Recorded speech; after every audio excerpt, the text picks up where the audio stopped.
Even though the storms have cleared for now, 6,400 customers are still without power across mid-Missouri. Right now, Columbia has the most outages, and we know linemen from Fulton, Hannibal, Higginsville, Independence, and Macon are in Columbia to help out. ABC 17's Joe McLean was on West Broadway, where crews are continuing to work on those power lines. He joins us now live from our newsroom. And Joe, you are talking to people about folks who have been without power for almost 24 hours. Yeah, Joey, repair efforts are still ongoing within the city, and they're not expected to end tonight. Still thousands without power, and one resident I talked to found out that it can even be dangerous when the power comes back on.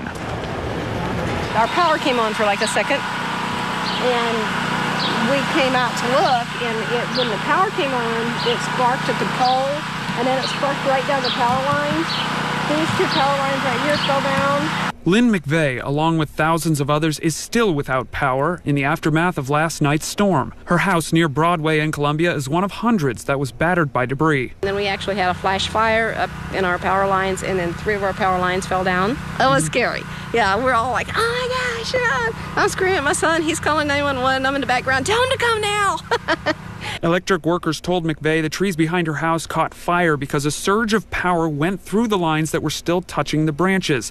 She wasn't hurt, but workers told her to be cautious and to keep an eye on the trees to make sure it doesn't happen again. Amid all the damage, McVeigh is still convinced it could have been much worse.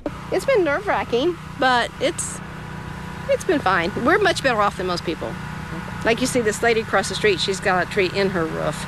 And the people across the street there have been working all day long and cleaned their yard. Severe damage is on Fairview Road near Broadway.